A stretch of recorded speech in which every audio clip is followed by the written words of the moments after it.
Students, NPM coaching centre में आपका स्वागत है।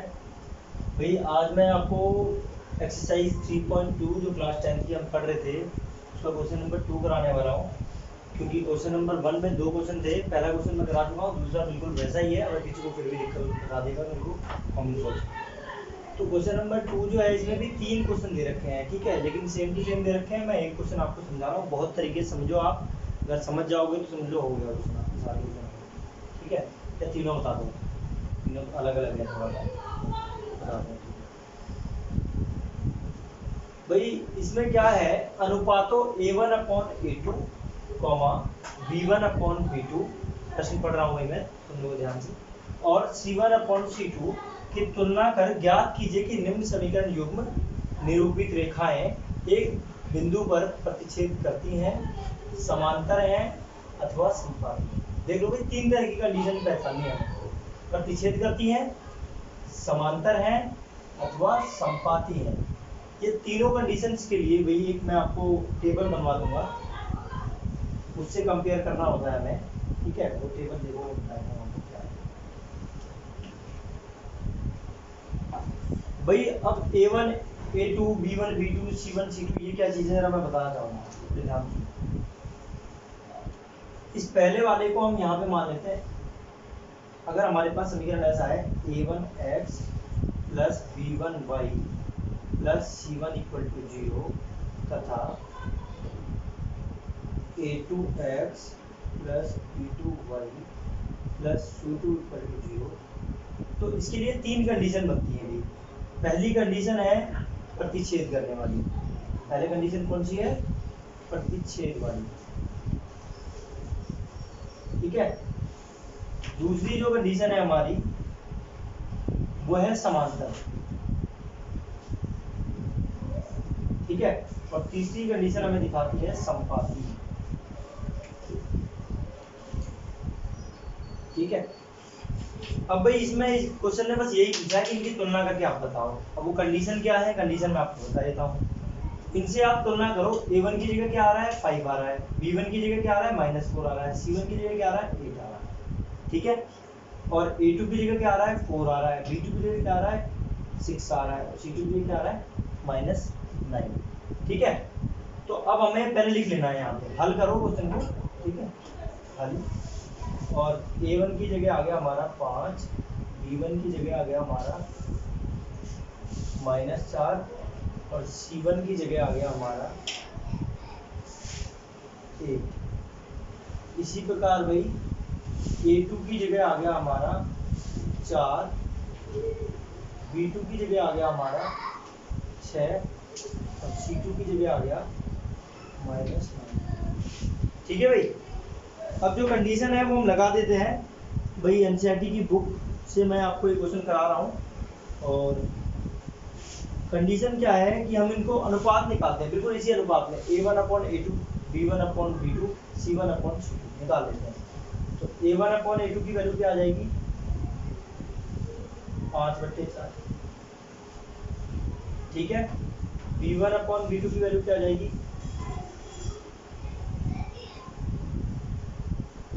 -4/6। अगर काट लेते हैं तो 2/3 हो जाएगा माइनस, ठीक है।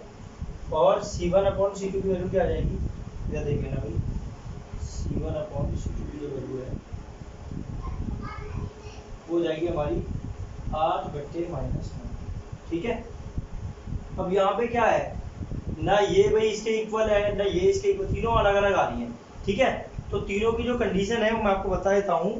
प्रतिच्छेद करने की जो कंडीशन है वो क्या है, और समपाती की कंडीशन है वो क्या है, समांतर की कंडीशन है वो क्या है, मैं बता देता हूँ आपको क्लियरली। अगर कभी भी A1/A2 नॉट इक्वल टू हो B1/B2 के, ठीक है भाई। A1/A2 नॉट इक्वल टू हो B1/B2 के, तो ये केस होता है प्रतिच्छेद का, ठीक है। दूसरी बात आती है समांतर की। समांतर बता ही देता हूँ, सारे क्वेश्चन आपके हो जाएंगे साथ के साथ, ठीक है। समांतर के केस में तीनों हमारे तीनों के तीनों नहीं, संपाती का केस है तीनों के तीनों इक्वल वाला। तीनों के तीनों इक्वल होते हैं। A1/A2 = B1/B2 equal to C1 upon, अगर तीनों बराबर आ जाते हैं तो ये केस होगा संपाती का। ठीक है, अब रह गया भाई दूसरा हमारा समांतर का। समांतर वाले में क्या होता है, A1 upon A2, B1 upon B2, C1 upon C2 के बीच जो संबंध होता है बता देता हूं मैं आपको। समांतर के केस में ये दोनों तो इक्वल होते हैं, पर ये जो तीसरा वाला है ये नॉट इक्वल होता है। ठीक है, बड़े ध्यान समझ लेना भाई। केस क्या है, प्रतिच्छेद करने के लिए ये दोनों इक्वल नहीं होंगे। एग्जैक्ट तीसरे से कोई रिलेशन से कोई चेक करने की जरूरत ही नहीं है। अगर A1 अपॉन A2 और B1 upon B2 not equal है तो प्रतिच्छेद करेंगे, देखा है। ठीक है, समांतर के लिए A1 upon A2 equal to B1 upon B2 not equal to C1 upon C2, और यदि तीनों इक्वल हैं तो संपाती होगा। ठीक है, अब प्रतिच्छेद में एक चीज है, इसका एक हल होगा, केवल एक हल। ठीक है, प्रतिच्छेद करने में क्या होता है, केवल एक हल होगा।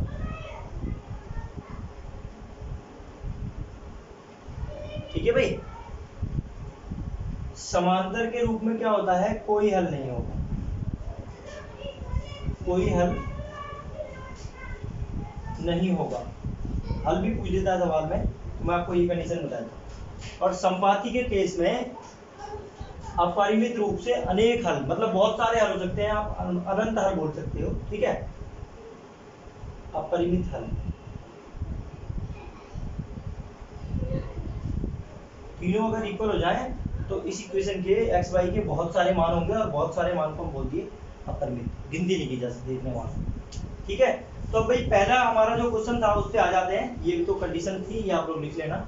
यदि ऐसा दिया हो तो ये तीनों कंडीशन होगी। ठीक है, अब भाई क्या है, A1 अपॉन A2 5/4 आ रही है, B1 अपॉन B2 जो है -2/3 आ रही है। ठीक है, और C1 अपॉन C2 8/-9 आ रही है। तो एक बात बताओ, इसमें कौन सी कंडीशन लागू हो रही है, तीनों में से कोई सी भी इक्वल नहीं है। तो हमें तीनों में से कोई सी भी इक्वल तो जरूरत ही नहीं है। A1 upon A2 B1 upon B2 equal नहीं है, ये दोनों इक्वल नहीं होते तो क्या होता है, केवल एक फल होगा, यानी ये प्रतिच्छेद करती है। क्या लिखोगे, अतः ध्यान देना, चूंकि 5/4 नॉट इक्वल टू -2/3, या ये भी कह सकते हो A1 upon A2 not equal to B1 upon B2, अतः प्रतिच्छेद करती है, प्रतिच्छेद करती है। ठीक है, ये आपका आंसर हो जाएगा। ठीक है, इसमें दो सवाल और हैं, उनमें भी बस यही कंडीशन रख के चेक करना है। तो आप लोग बोलोगे मुझे कमेंट बॉक्स में तो मैं वो भी बता दूंगा, अदरवाइज आप कर लेना भाई, यही तीनों कंडीशन लगाना। ठीक है, उतार लो इस क्वेश्चन को, फिर नेक्स्ट क्वेश्चन पे आते हैं।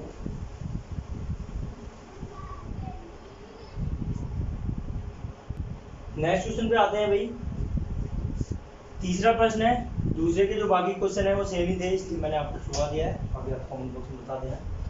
अनुपातों A1 upon A2, B1 upon B2 तथा C1 अपॉन C2 की तुलना कर ज्ञात करो कि निम्नलिखित समीकरणों के युग्म संगत है या असंगत है। बिल्कुल पिछले प्रश्न की तरह ही करना है, बस संगत असंगत की जो कंडीशन है वो मैं आपको बता देता हूँ। जो हल जिनका निकल जाएगा, यानी जो प्रतिच्छेदित वाला बताया था मैंने आपको कंडीशन, वो और जिसके अपरिमित रूप से बहुत सारे हल हैं। ठीक है, यानी जो हमारा संपाती वाला केस था, उन दोनों के केस में तो ये संगत होगा। लेकिन अगर इस समीकरण के हल नहीं निकलेंगे तो वो होगा भाई असंगत। ठीक है, कोई बिंदु अगर नहीं निकलेगा इनका हल तो वो होगा असंगत। तो संगत असंगत का यही कंडीशन है, और मैं आपको सॉल्व करके दिखा देता हूँ। ठीक है, बड़े ध्यान से देखोगे, बिल्कुल वैसा ही है। A1 A2 और B1 B2 और C1 C2 की वैल्यू निकाल लेते हैं। देखो A1 की वैल्यू कितनी है, हल लिख दो यहाँ पे। A1 की वैल्यू है 3, A2 की वैल्यू कितनी है, 2 है, B1 की वैल्यू कितनी है, 2, और B2 की वैल्यू कितनी है, -3, C1 की वैल्यू कितनी है, उधर ला के लिखते हैं भाई, हमेशा ऐसे करके लिखते हैं, ध्यान रखना। 3x + 2y - 5 = 0, और इससे लिखेंगे 2x - 3y - 7 = 0। C1 की वैल्यू -5, ठीक है, C2 की वैल्यू -7, ठीक है। अब चेक कर लेते हैं, ठीक है, चेक कर लेते हैं। तो भाई हमने क्या किया, पहले A1/A2 निकाल लिया, यहाँ पे कर रहा हूँ A1/A2 निकाल लिया। A1/A2 कितना आ रहा है, 3/2, ठीक है। B1/B2 निकाल लिया, B1/B2 निकाल लिया। B1 कितना है भाई, B1 हो गया 2 और B2 हो गया -3। ये भी इसका उल्टा है और ऋणात्मक है, ठीक है, तो ये इक्वल नहीं आ रहा। तीसरा हमारा C1/C2 निकाल लिया, तो ये C1 हमारा -5 और C2 हमारा -7, माइनस करके 5/7 ये आ गया। तो एक बात बताओ, इनमें कुछ भी इक्वल दिख रहा है क्या, नहीं दिख रहा कुछ भी इक्वल। तो A1/A2 3/2 के बराबर, B1/B2 2, या नॉट इक्वल, यानी प्रतिच्छेदन वाला केस, पहला केस। तो यहाँ लिख देंगे चूंकि 3/2 नॉट इक्वल टू 2/-3 लिया, -2/3 लिख लो, ठीक है। या ये भी बोल सकते हो A1/A2 not equal to B1/B2। पता है यह संगत होगा। संगत क्यों होगा, क्योंकि प्रतिच्छेद करती है, प्रतिच्छेद करने पर एक हल निकलता है। तो मैंने बताया था जिसका हल निकल जाएगा वो संगत होंगे, और जिसका नहीं निकलेगा वो संगत होंगे। ध्यान रखना, दोनों के क्वेश्चनों में कुछ भी ज़्यादा अंतर नहीं है, बस उसमें क्या होता था, हमें प्रतिच्छेदन समांतर और आपकी अनंत रूप से जो हल होते थे, अपरिमित रूप से हल होते थे, वो बताना होता था। लेकिन यहाँ पे क्या है, यहाँ पे जो अनंत हल है तो हल तो उसके भी हैं, और जो प्रतिच्छेदन है हल उसके भी हैं, इसलिए ये भी संगत हो गया। और अगर केस जो है हमारा समांतर वाला आता है, समांतर वाले में कोई हल नहीं होता, ठीक है, तो कोई हल नहीं होता तो वो असंगत, ठीक है। तो उतार लो इस क्वेश्चन को, नेक्स्ट क्वेश्चन पे आते हैं फिर आप। एक क्वेश्चन शायद और है आपकी इसमें, तो वो क्वेश्चन भी मैं करा ही देता हूँ। ये तो मिलते जुलते हैं सारे। क्वेश्चन नंबर 4 पे आते हैं। क्वेश्चन नंबर 4, भाई क्वेश्चन नंबर 4 भी सेम यही है, पहला प्रश्न और तीसरे प्रश्न का मिक्सअप है वो, मतलब संगत असंगत तो निकालना ही है, ठीक है। यदि वो संगत है यानी उसका कोई हल है तो उसे ग्राफ पे दिखा देना है, तो ये भी आप लोग कर सकते हो। तो पहले आप तीसरा प्रश्न हल कर दो, संगत आता है तो ग्राफीय विधि द्वारा उसको दिखा देना, जो पॉइंट्स आपके निकलेंगे उनको हल करने पे जो पॉइंट्स निकलेंगे वो पॉइंट्स निकाल के पहले क्वेश्चन की तरह ग्राफीय विधि में दिखा देना। तो मैं क्वेश्चन नंबर 4 भी आपको स्किप करवा रहा हूँ, क्योंकि अगर किसी को कोई दिक्कत होगी तो मुझसे पूछ सकते हैं, ठीक है भाई।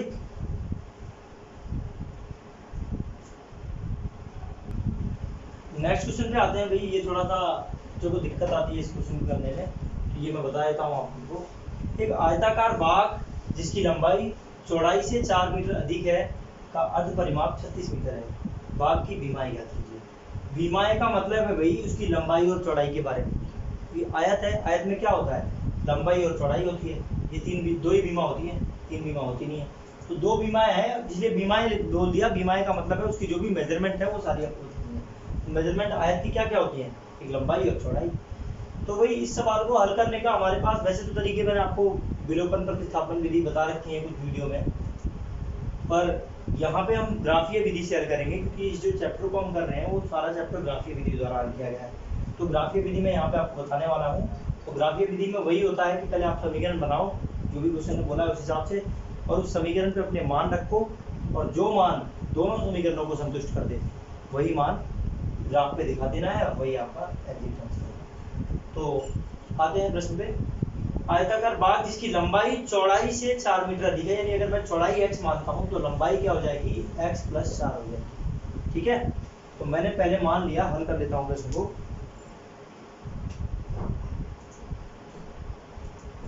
माना बाग की लंबाई x मीटर तथा चौड़ाई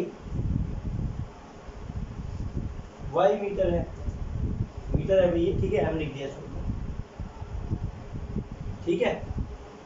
तो अब आते हैं भाई प्रश्न पे। तो प्रश्नानुसार क्या होगा, प्रश्नानुसार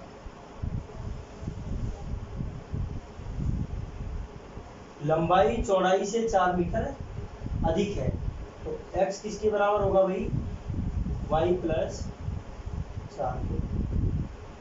ठीक है, पहला समीकरण तो ये बन रहा है x equal to Y plus 4, समीकरण। ठीक है,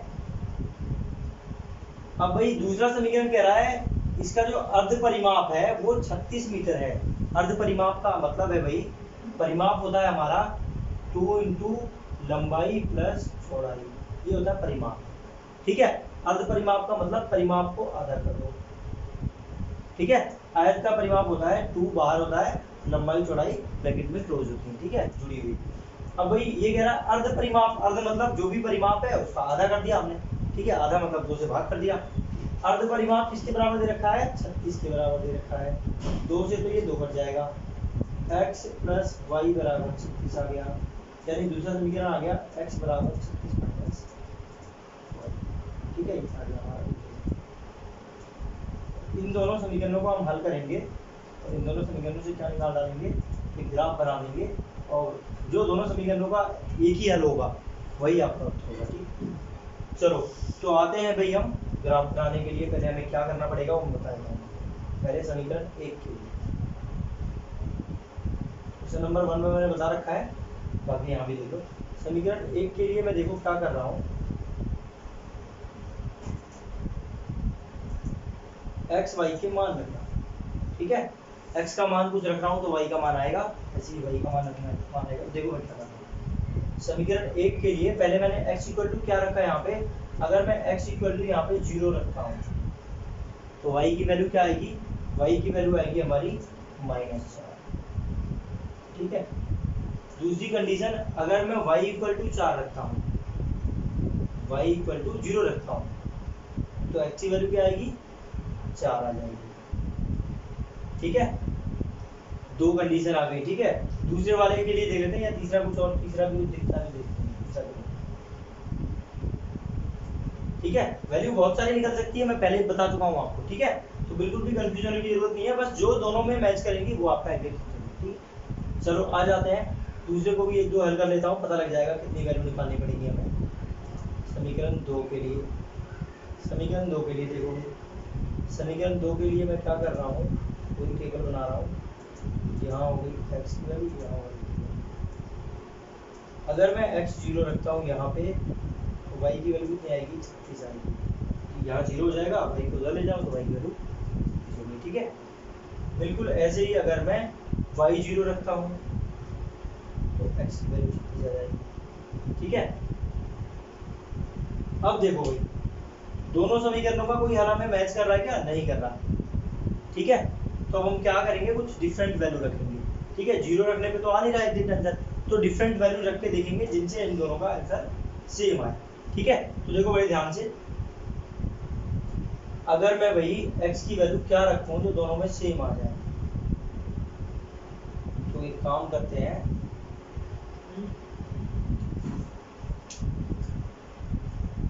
x की वैल्यू मैं यहाँ पे अगर 20 रखता हूँ तो कितना आएगा, 20 घट के कितना हो जाएगा भाई, 16 हो जाएगा।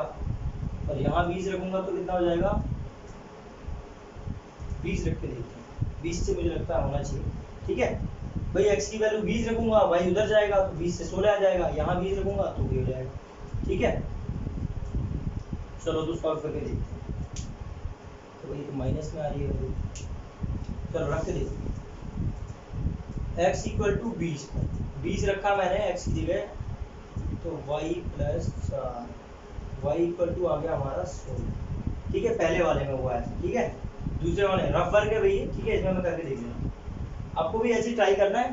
ठीक है, बार बार ट्राई करना है, ट्राई करने पे ही आपको करना। तो x की वैल्यू अगर यहाँ 20 रखता हूँ तो क्या हो जाएगा, 20 इक्वल टू 36 माइनस 5, तो y की वैल्यू 36 माइनस 20, y की वैल्यू 16।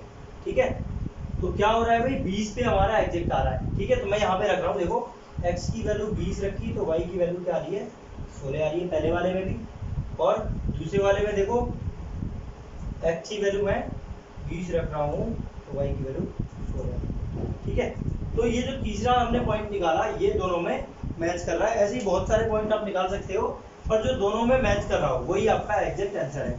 ठीक है, चलो तो आ जाते हैं अभी क्वेश्चन पे। ग्राफ द्वारा बनाए थे, ठीक है। आंसर तो आपका यही है, पर इसका ग्राफ भी बनाना होता है। ग्राफ देखो,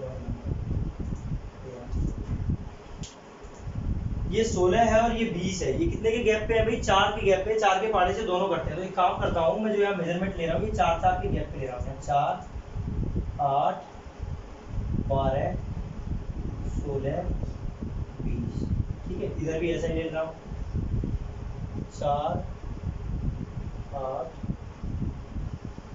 12, 16, 20, आगे भी ले सकते हो, 24, 28, ठीक है। आगे तक ले सकते हो। और यहाँ पे आ जाएगा आपका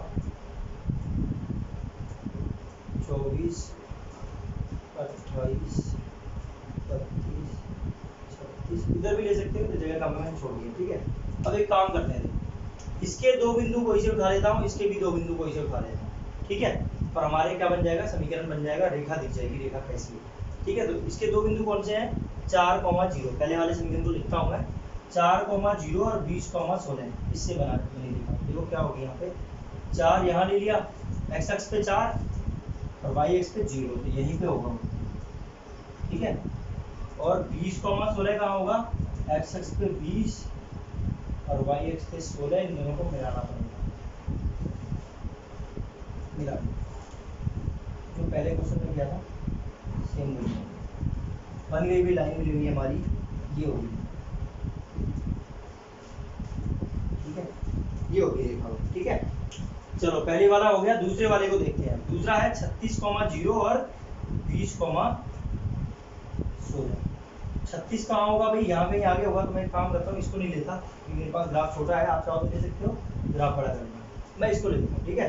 0, क्योंकि मेरा 36 यहाँ पे आ गया, तो 0 यहाँ पे और 36 यहाँ पे, ठीक है भाई। और दूसरा 20, 16, तो 20, 16 का बिंदु तो यही है। तो क्या होगा? यहाँ से मिलती हुई एक रेखा खींचेगी,